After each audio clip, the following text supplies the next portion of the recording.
레오 14세 교황의 전기 교황 레오 14세가 국내 최초로 번역 출간됩니다. 전기는 레오 14세의 행적을 짚어볼 뿐 아니라 교회의 비전을 입체적으로 조명하는 책으로 다음 달 8일 공식 출간됩니다. 바티칸이 교서 형제인 태양의 뒤를 잇는 친환경 계획을 발표했습니다. 전 세계에서 가장 작은 나라이지만 탄소 배출 감축과 친환경 재생에너지 생산에 앞장서고 있습니다. 서강대학교 신학연구소가 올해 상반기 학술대회를 진행했습니다. 주제는 희망의 희년, 우리는 무엇을 희망하는가로 청년 세대의 희망을 조명했습니다. 서울대교구 민족화해위원회가 설립 30주년을 맞았습니다. 민화위는 기념 학술대회를 열고 북한 선교의 의미와 앞으로의 방향을 모색했습니다.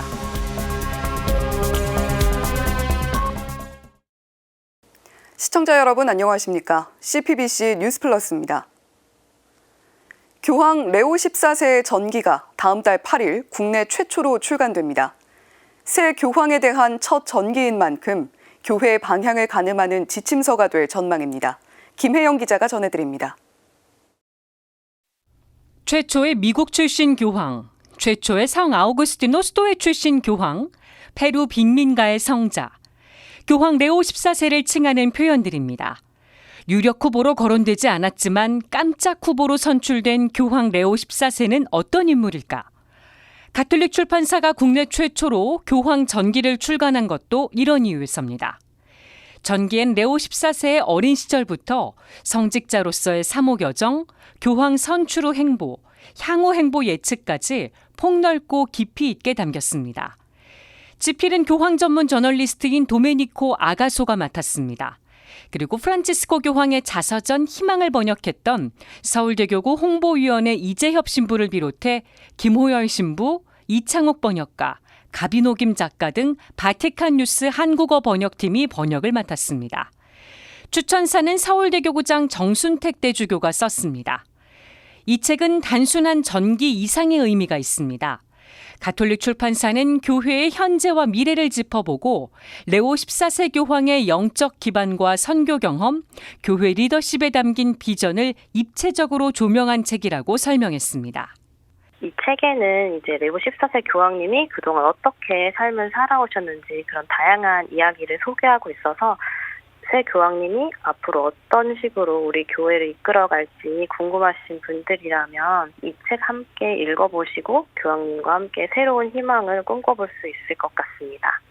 다음 달 정식 출간에 앞서 가톨릭 북플러스 쇼핑몰과 교보문고, 예스24, 알라딘 등 주요 서점에서 사전 예약을 받고 있습니다. 가톨릭 출판사는 예약 구매자에게 레오 14세 교황의 사진과 첫 인사말, 교황을 위한 기도문이 담긴 상본을 증정할 예정입니다. 교황의 삶과 신앙이 담긴 전기는 교황 즉위 2달이 되는 7월 8일에 공식 출간됩니다. CPBC 김혜영입니다. 세계에서 가장 작은 나라 바티칸이 탄소 배출 감축과 친환경 재생에너지 생산에 속도를 내고 있습니다. 성 베드로 대성당과 주변 건물에 대한 지속 가능한 환경 프로젝트가 이미 시작됐고 2030년까지 모든 차량을 전기차로 교체할 계획입니다. 나라 전체를 100% 재생에너지로 충당하는 바티칸의 아리백 프로젝트를 서종빈 기자가 소개합니다. 최근 교황청 홍보실에서 성 베드로 대성전과 주변 건물의 친환경 프로젝트를 발표하는 기자회견이 열렸습니다. 탄소 배출을 감소하고 에너지 효율성을 제고하기 위해서입니다. 하루 평균 4만 5천 명이 방문하는 대성전의 환경 프로젝트는 이미 지난 2022년 시작됐습니다. 화석에너지 사용을 줄이고 2030년까지 모든 차량을 전기차로 교체한다는 계획입니다. 이는 올해 반포 10주년을 맞은 프란치스코 교황의 생태 회칙 찬리 바도소서를 실천에 옮기기 위해서입니다. Questa enciclica è rivolta a tutti. Preghiamo perché tutti possano ricevere il suo messaggio e crescere nella responsabilità verso la casa comune che Dio ci ha affidato a tutti. 500년 역사의 성베드로 대성전의 공기질은 엄청난 크기와 자연스러운 공기 흐름으로 허용 가능한 범위 내에서 유지됐습니다. 그러나 에너지 절감을 위해 오래된 라디에이터를 최첨단 급수 루프 시스템으로 교체하고 히트 펌프 설치가 제한됐습니다. 이를 실천하면 에너지 소비를 50% 정도 그리고 탄소 배출은 70% 정도 줄어들 것으로 예상됐습니다. 또 모자이크 스튜디오 건물에 LED 조명을 설치하고 먼지와 입자를 걸러내는 작업이 계획됐습니다. 아울러 비플라스틱 포장으로 물품을 구매하고 낮 동안 더워지는 성전을 밤에 시원한 공기로 식히는 방안도 포함됐습니다. 대성전의 수석 사제인 마우로 감베티 추기경은 대성전 프로젝트는 전 세계 문화유산을 친환경으로 만드는 모델이 될 것이라고 밝혔습니다.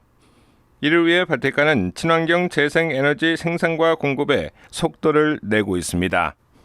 지난해 6월 프란치스코 교황이 발표한 자위교서 형제인 태양으로 시작된 영농형 태양광 발전소가 경작지 위에 설치됩니다.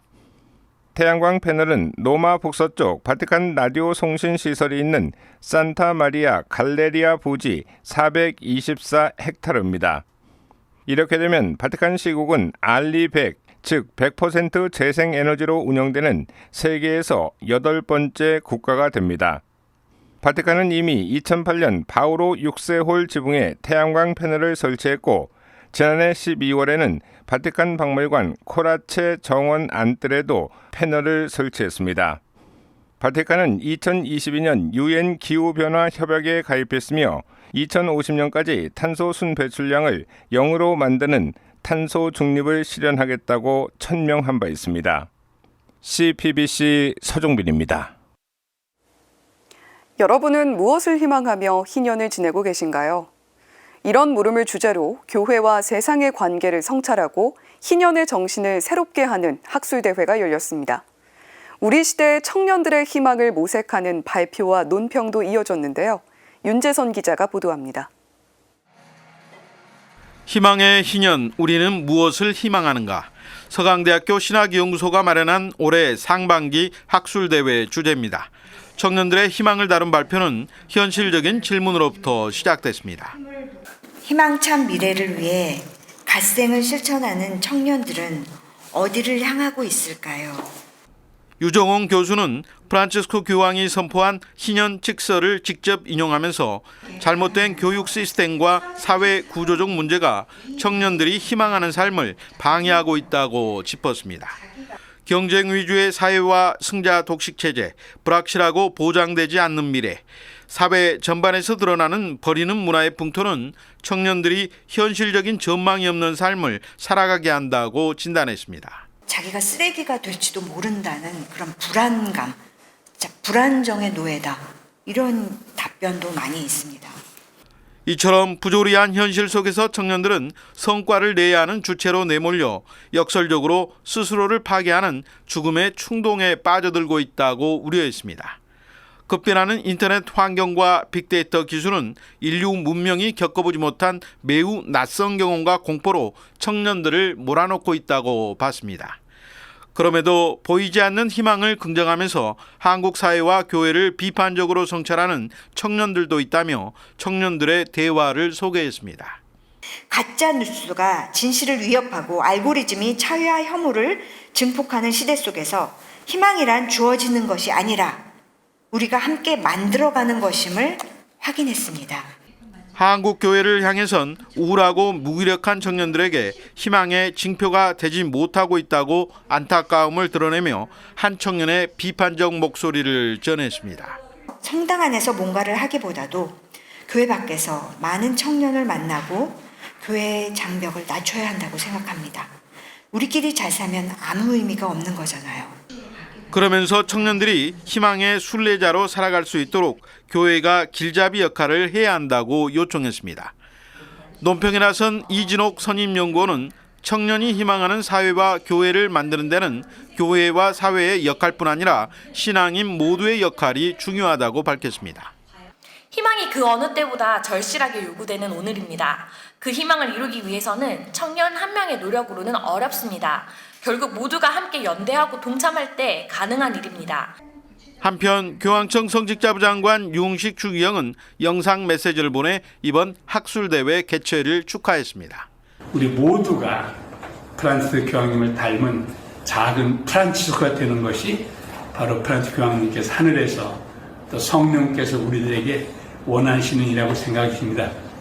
CPBC 윤재선입니다. 서울대교구 민족화해위원회가 설립 30주년을 맞아 기념 학술회의를 열었습니다. 한국교회가 그동안 펼쳐온 북한 선교의 의미를 되새기고 앞으로의 방향을 모색하는 뜻깊은 자리였습니다. 전은지 기자입니다.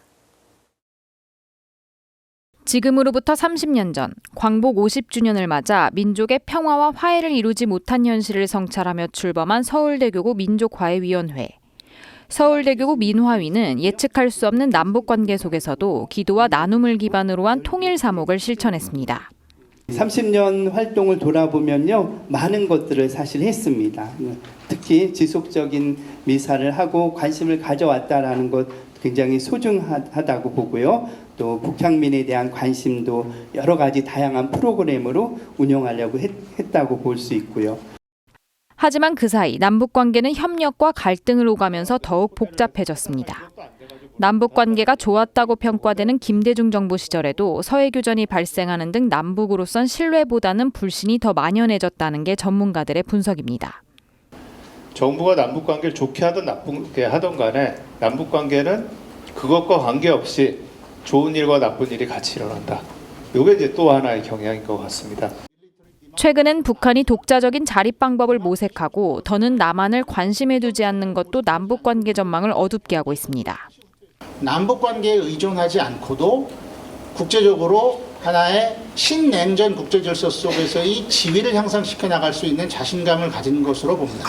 북한은 지금 대외 전략을 최대화하고 대외 전략의 공간을 최대한 확장하면서 대남 전략이 차지하는 비중을 최소화하려고 하고 있다. 참석자들은 더욱 복잡해진 국제 정세에도 교회는 화해와 일치를 위한 역할에 나서야 한다고 주문했습니다. 그러면서 교회 내 만연한 갈등과 분열을 잠재우는 게 그 시작점이라고 입을 모았습니다. 교회적인 존재 양식으로 영성적으로 우리가 다시 함께 모여야 되는데 지금은 자꾸 분열되잖아요. 이게 또 교회 안에서도 자꾸 혐오가 번지고 있어요. 이건 전혀 우리 교회의 존재 양식이 아니다. 이러한 것을 놓고 우리가 하느님의 평화의 집을 짓는다? 할 수 없는 거예요. 서울대교구 민족화해위원장 정순택 대주교는 인도적 도움마저 거부하는 북한을 위해 신자들이 더 많은 기도와 관심을 보내주길 호소했습니다. 새로운 정부에서는 북한과의 접촉에 좀 더 포용적인 입장을 견지할 것으로 예상된다는 사실은 무척이나 다행스러운 일입니다.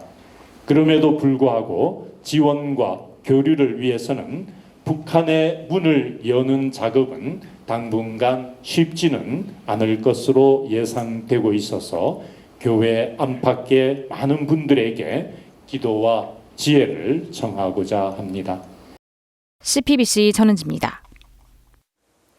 지난해 12월 비상계엄 선포로 우리 국민이 당연하게 여겼던 민주주의가 위기에 처한 적이 있었습니다. 12.3 사태를 계기로 민주주의가 여전히 위기에 흔들릴 수 있다는 현실을 자각하게 됐는데요. 앞으로의 민주주의를 모색하는 포럼이 열렸습니다. 이힘 기자가 보도합니다. 지난해 12월 3일 대한민국 국민은 45년 만에 비상계엄 선포로 큰 충격에 휩싸였습니다. 당연하게 여겼던 피와 땀으로 이룩한 민주주의가 여전히 위기에 흔들릴 수 있다는 사실을 자각하게 된 겁니다. 이러한 상황을 반영하듯 우리 사회 핵심 이슈로 해마다 포럼을 열어온 가톨릭 포럼의 올해 주제는 다시 쓰는 민주주의입니다. 헌법은 민주주의의 나침반이 될 수 있는가를 발제한 고려대 김선택 명예교수는 민주주의는 결과가 아닌 과정이라고 강조했습니다. 그러면서 반민주적 내포를 이론적으로 부정하는 순화 작업의 필요성을 역설했습니다. 이러한 국민주권의 부정행위를 우리가 다시 부정해서 바로잡아야 됩니다. 그런데 이것으로 끝날 수가 없어요. 부정의 부정을 통해 회복된 국민주권 안에 도사리고 있는, 아니 부정당하기 전부터 그 부정을 가능케 하는 소인으로 잠재해 있었던 반민주적인 내포를 이론적으로 부정해서 그 위험성을 제거하고 순화시키는 이론적 작업을 해야 될 겁니다. 두 번째 발제자인 김누리 교수는 대한민국 사회는 민주주의로 보이지만 권위주의적 성격을 지닌 후기 파시즘 사회라고 규정했습니다. 그러면서 민주주의를 위해선 교육의 대개혁이 필요하다고 주장했습니다. 경쟁과 우열, 지배교육으로 일컬어지는 파시즘 교육의 대개혁이 필요하다는 겁니다. 앞서 열린 사전 행사에서 최광희 신부는 서울대 교구장 정순택 대주교의 격려사를 대독하고 우리 사회가 어떤 방향으로 나아가야 할지 함께 모색하는 희망의 자리가 되리라 믿는다고 전했습니다. 한국평단협 안재용 회장은 대립이 아닌 따뜻한 대화와 포용으로 민주주의가 완성될 수 있도록 평신도들도 기도하고 깨어나야 한다고 말했습니다. 올해로 25회째인 가톨릭 포럼은 주교회의 사회홍보위원회와 서울대교구 매스컴위원회가 주최하고 가톨릭 커뮤니케이션 협회가 주관했습니다. CPBC 이심입니다. 최근 교구청 직원을 사칭해 조작된 공문을 보내고 물품 구매를 빌미로 계좌이체를 유도하는 사기 사례가 잇따르고 있습니다. 주교회의는 피해가 발생하지 않도록 각별한 주의를 당부했습니다. 김정아 기자입니다. 교구청을 사칭한 사기 공문이 잇따라 유포돼 각별한 주의가 요구됩니다. 주교회의에 따르면 최근 서울대교구, 대구대교구, 마산, 안동, 인천교구 등을 대상으로 교구청 직원을 사칭한 조작 공문이 유포됐습니다. 사기범들은 교구장 명의의 직인을 도용한 공문을 보내 물품 대리 구매를 요청하고 계좌이체를 유도하는 수법을 사용하고 있습니다. 실제로 서울대교구에는 행사용 감사패 제작 비용을 요구하는 문서가 공유됐습니다. 이 문서에는 교구장 직인과 주교회의 로고가 도용됐습니다. 대구대교구에는 사제 숙소 방충망 교체를 이유로 특정 업체 계좌로 비용을 이체해달라는 문서가 퍼졌습니다. 인천교구에는 인천대 교구장이라는 잘못된 명의로 기념품 구매를 들어 수의계약을 요청하는 문서가 전해졌습니다. 또 안동교구장 명의로는 결제 승인서가, 마산교구장 직인이 찍힌 문서로는 방충망 교체 비용을 요구하는 내용이 담겨 있습니다. 피해 교구 관계자는 방충망뿐 아니라 선물용 건어물, 휴지 등 물품 종류도 다양하다고 전했습니다. 주교회의는 사기범들이 물품 대리 구매를 미끼로 계좌이체를 유도하고 있다며 피해가 발생하지 않도록 각별히 주의해달라고 당부했습니다. 또 유사 사례가 있을 경우 전국 교구와 공유할 수 있도록 주교회의 사무처에 제보해 줄 것을 요청했습니다. CPBC 김정호입니다. 6.25 전쟁 75주년을 맞은 올해 그리스도교 종교인들이 한자리에 모여 한반도 평화를 기원했습니다. 제2회 그리스도교 평화기도회 현장에 이정민 기자가 다녀왔습니다. 비슷한 듯 다른 복장을 한 종교인들이 인천 강화도에 모였습니다. 그리스도교에 뿌리를 둔 천주교, 개신교, 성공회 소속 종교인들로 6.25 전쟁 75주년을 맞아 한반도와 세계 평화를 기원하기 위해서입니다. 그리스도교 평화기도회는 인천교구장 정신철 주교의 제안으로 지난해 처음 시작됐습니다. 정주교는 평화 메시지를 통해 그리스도 안에서 우리는 하나라고 강조했습니다. 각 교단은 예식과 전통이 다를지라도 평화와 정의, 생명의 존엄을 향한 열망은 하나입니다. 그리스도 안의 소리는 한 형제이고 이 땅에 참된 평화를 심기 위해 함께 부름을 받았습니다. 올해는 개신교 주관으로 감리교와 성공회교 선교의 출발점이었던 갑곤나루터를 기도의 장소로 정했습니다. 특히 강화도는 북한과 맞닿아 있는 접경 지역으로 현재 실향민 30여 명이 살고 있습니다. 굉장히 많은 사람들이 그런 지금도 여전히 그 아픔의 고통을 겪고 있는 이런 곳이죠. 그런 접경 지역이기 때문에 이곳에서의 이 평화의 운동은 그 어느 지역보다 의미가 있다고 생각을 합니다. 강화 지역 종교인과 천주교 인천교구 신자 등 참가자 100여 명은 평화에 대한 염원을 쪽지에 적어 우체통에 넣었습니다. 또 실제 남과 북을 가르던 철책 중 보수공사 때 남은 철책으로 재조립한 구조물에 리본을 달며 평화에 대한 소망을 봉헌했습니다.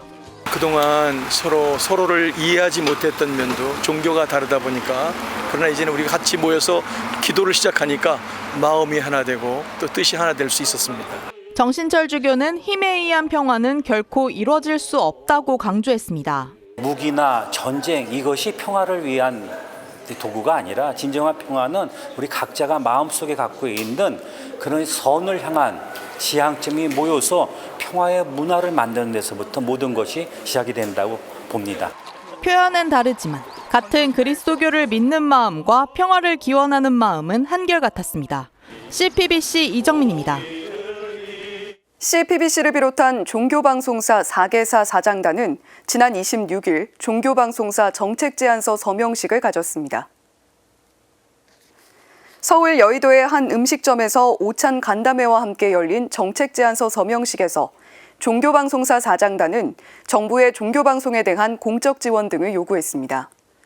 이들은 종교방송에 대한 공적 지원 법안과 기금 제정, 법안과 기금 제정 전까지 방송광고 결합 판매제 유지, 종교방송사 자생력 확보를 위한 광고 규제 개선을 촉구했습니다. CPBC 사장 조정래 신부를 비롯한 사장단은 종교방송은 다종교사회인 대한민국에서 사회적 갈등 해소와 통합에 기여하고 있다며 방송 공공성 실현을 위한 제도적 장치 마련이 필요하다고 강조했습니다. 이날 서명식에는 CBS 나희영 사장, 불교방송 서진영 사장, 원음방송 이관도 사장과 관계자 등이 참석했습니다. 한편 종교방송 4사는 앞으로 정부의 정책 제안서를 전달하는 한편 대응 방안 협의체를 가동할 예정입니다.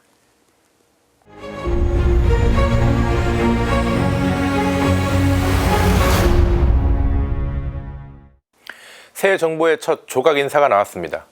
이재명 대통령은 지난 23일 12개 부처의 장관 후보자 인선을 단행했습니다. 이번 인사에서는 기업인들과 정치인이 두루 포함됐습니다. 네이버 대표 출신인 한성숙 중서벤처기업부 장관 후보자, 인공지능 전문가인 배경훈 LG AI 연구원장이 과학기술정보통신부 장관 후보자로, 국무조정실장엔 윤창열 LG 글로벌 전략개발원장이 내정됐습니다. 모두 기업 출신으로 먼저 임명한 네이버 출신 하정우 AI 수석과 함께 이들은 우리나라 인공지능 개발을 이끌 것으로 예상됩니다. 또한 지난 윤석열 정부에서 폐지가 논의됐던 여성가족부 장관 후보에는 강선우 더불어민주당 의원이 내정됐습니다. 발달장애 자녀가 있는 강 후보자는 여가부를 성평등 가족부로 확대 개편하는 데 앞장설 것으로 보입니다. 통일부 장관에는 정동영 민주당 의원을 내정했습니다. 정 후보자는 대표적인 남북 대화론자로 노무현 정부에서 통일 장관을 역임했고 20년 만에 다시 통일부 장관으로 돌아왔습니다. 이종석 국정원장 후보자와 함께 단절된 남북 관계의 반전을 꾀할 것으로 예상됩니다. 이번에 가장 눈에 띄는 인사는 고용노동부 장관에 내정된 김영훈 한국철도공사 기관사입니다. 김 후보자는 민주노총 위원장 출신 현직 철도기관사입니다. 내정이 발표된 23일에도 ITX 새마을호를 몰았습니다. 김 후보자가 임명되면 민주노총 위원장 출신 첫 고용노동부 장관이 됩니다. 대통령실은 산업재해 축소와 주 4.5일제 등 일하는 사람들의 권리를 강화하기 위한 적임자라고 인선 배경을 밝혔습니다. 주 69시간 노동만큼 윤석열 정부의 노동 정책을 잘 설명하는 단어는 없을 것입니다. 노동개혁이라는 이름으로 노동자를 수사해서 처벌받아야 하는 범죄자처럼 몰아갔습니다. 건설 노동자는 건설 폭력배라는 이름의 건폭으로 불렀습니다. 또 윤석열 정부는 헌법에 보장된 노조를 무력화하려는 등 반노동 정책을 펼쳐왔습니다. 여기에 전임 정부 노동부 장관은 노동자가 아닌 재계 입장에서 노동 정책을 이끌어왔습니다. 그러기에 김영훈 후보자가 노동 존중을 표방하는 이재명 정부의 노동 장관이 되면 좀 더 노동이 존중받는 공동체를 만들어 가길 바랍니다. 김 후보자는 자신의 페이스북에 자신을 꿈꾸는 기관사라고 소개했습니다. 그리고 모두가 행복하게 일할 수 있는 나라는 손용공 대통령의 꿈이자 일하는 시민의 꿈이라며 노동이 존중받는 진짜 대한민국을 위해 최선을 다하겠다고 소회를 밝혔습니다. 이 말이 기관사의 한낱 꿈을 넘어 노동 현장에서 이루어지기 위해서는 김 후보자의 행동이 필요합니다. 오늘 사제의 눈 제목은 소년공과 기관사의 꿈입니다. 땀 흘려 일하는 노동이 다시 존중받고 이 사회의 차별과 불평등을 해소하는 데 소년공 대통령과 기관사 노동부 장관이 앞장서길 바라며 오늘도 평화를 빕니다. 새 정부가 내건 기조, 일하는 정부. 장 차관급 인선도 속속 발표되고 있죠. 실무 경험이 돋보여 호평을 받는 인사도 있고 야당의 송곳 검증 시험대에 오른 인물도 있습니다. 일은 성과로, 신뢰는 시간으로 쌓이겠죠. 다만 너무 빨리 달려나가려다 보지 못하는 사각지대가 없기를, 앞으로 나아가되 뒤처지는 이들이 없는지 함께의 가치도 놓치지 않기를 바랍니다. CPBC 뉴스플러스 마칩니다. 시청해주신 여러분 고맙습니다.